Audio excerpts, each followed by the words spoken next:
Welcome back to episode 6 of Building a House Start to Finish, where we actually get out our nail guns and build something out of wood. This is pretty exciting after all the waiting. Ready to go.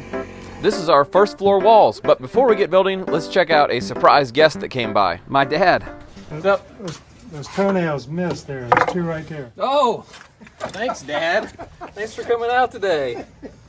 Jeez. Welcome to my childhood. Our first step today was to lay down this foam sill sealer. It fills any small gaps that might be between the bottom plate and the concrete slab. These are the bottom plates made out of pressure-treated wood. We lay them next to the bolts and mark out the bolt locations, then we can drill them out with a bit. Even though it's tempting to drill these holes way oversized to make the plate go on easily, that's not a good idea because the washer won't catch as well. So I notice you're not wearing your hand guard. What's up with that? Yeah. You're supposed to wear that. Well, they said maybe I should wear my guard at work, but I gave up on the guard because when I'm wearing my guard, I don't move my fingers and try to grab things because it's pretty pointless to try to grab something behind the guard.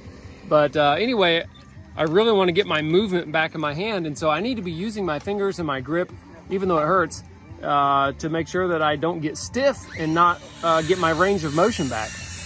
Okay. Yeah. Good enough. After crowning a few studs to see which way they were bowed, we laid out the top plate based on our bottom plate marks, and it was actually time to frame a wall. Let's do it. On this wall, we're using 93-inch studs to make an 8-foot tall wall, and we're using 2 nail guns on this wall. We'll show you why. All right, we're nailing our first wall together. The bottom plate is pressure treated, all right? So we're using these galvanized nails on the bottom plate because the corrosiveness of the treatment of the pressure treated wood will rust a standard non-galvanized nail. We're using standard non-galvanized nails everywhere else. Bottom plate. That's a standard. There you go. These are called Brights. These are hot dip galvanized. And we're assembling these walls on the slab, as you can see, which is down on the ground basically. I'm going to show you a quick trick over here. When I hold my nail gun to do this type of framing, if you shoot with your trigger finger, you can see your wrist is at this super weird angle all day shooting. What I like to do is move my thumb around and shoot like this. Use your thumb, and it keeps your wrist nice and straight so you don't break your wrist by the end of the day. Trust me, that'll happen. Like most framers, we use one-letter abbreviations for all the parts of the wall, and if we need to move something, we go over it in magic marker so that we know that was the final answer. And if you're going to be bent over framing walls all day, it's a great idea to put sunscreen on your neck if you can find it. Once we had framed some window openings with king studs and jack studs, it was time to lay out the sill plate. A great way to save time while doing this is to actually lay it against the bottom plate and just trace the layout. It went so easy.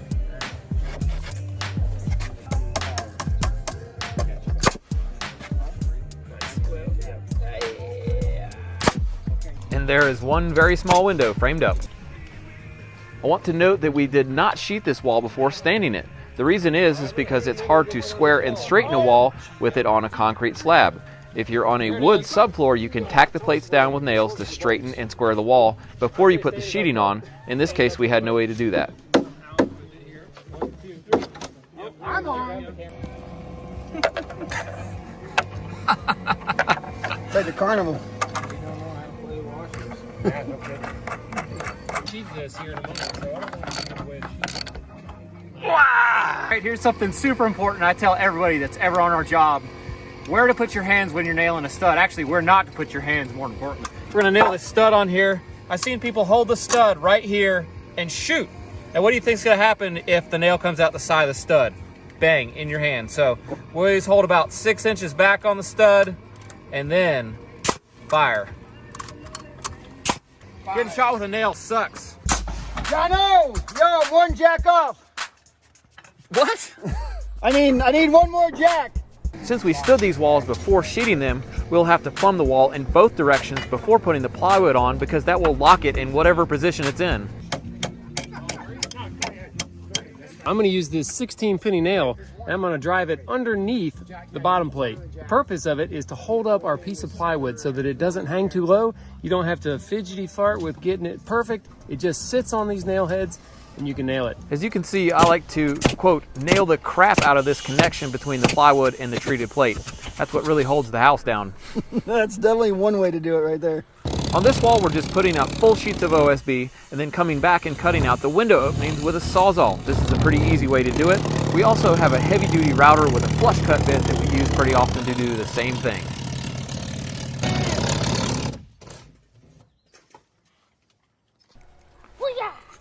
For the openings on load-bearing walls, we're using these box headers. We're making them go all the way to the top plate so that we don't have to put tiny cripples in. It takes a lot of time, and sometimes you can't get them as tight. This is the kitchen wall at the back side of the house. The rafters will angle up from here to the front wall of the house, making it about 56 inches higher than this back wall. Yo, Rowan, duck out. I'm right above you, bud. If there's somebody right above you working, just duck out. You don't want that on your head.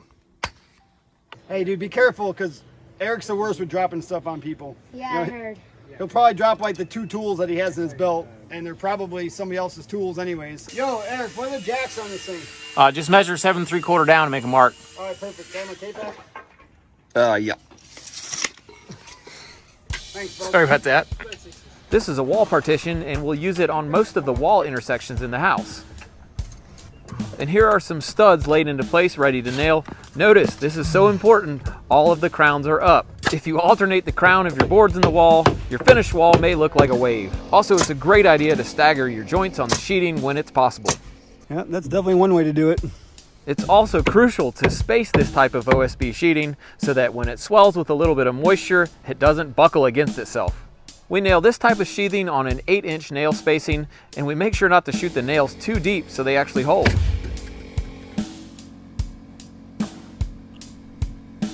Now let me show you how to build the most important thing on a job site, the lunchtime bench. And that's all there is to it, actually. I'll get a little row here. Just don't anybody do anything too wild. Good. Oh yeah. Good. What do you think that is? It's a brown bag burrito. Look at that. Dude, it's kind of running. And where did that come from? I made that. I'm not really sure what all the other people in the world do, but we'd like to sit down like a family and enjoy our lunch. We share lots of interesting conversations and sometimes lots of intense arguments before it's all over with, just like a family should. You can learn a whole lot just by sitting down for one lunch with Arlo, who's been doing construction for 40 years. This guy really has been through everything. And if I haven't said it before, I'll say it now. I am super thankful for these guys. Let's get back to work.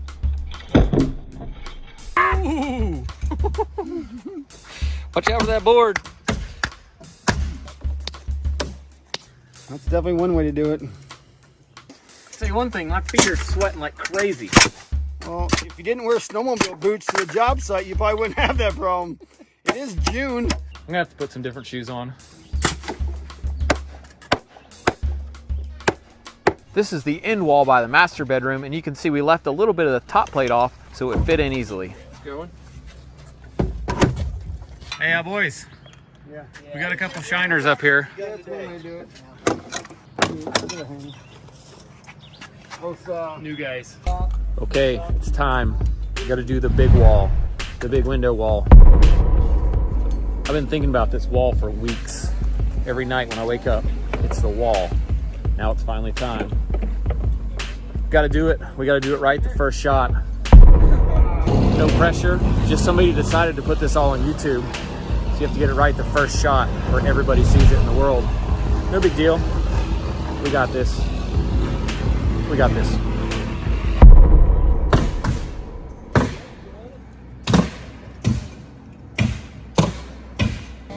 it's just a wall. Okay, so what we got to do, because we got some plumbing in the way where this wall is, we got to put our first stud on the end. It's really tall, 13 feet tall. Then we got to shift our bottom plate over to where we can keep the wall squared up without being on top of the plumbing. Then we got these big built up pieces of sort of like a beam here, but that's the main structure for the wall. We got 2 giant king studs followed by 2 jacks on either side. We got to start in the middle. You got to put the 2 studs in first, side nail those together, then add 1 jack on each side at a time and nail those on, then add the second. If you put them all in the way at the same time, you'll never get it nailed together. I mean, everybody knows that. I'm lifting, boys. Oh, do I have the option? Time for the big lift of the big wall, and this thing was heavy. It's about 13 feet tall and has these giant headers at the top. We were standing it up on blocks so that we could get it up over the anchor bolts and wouldn't have to lift it vertically to get it in position. That was crucial.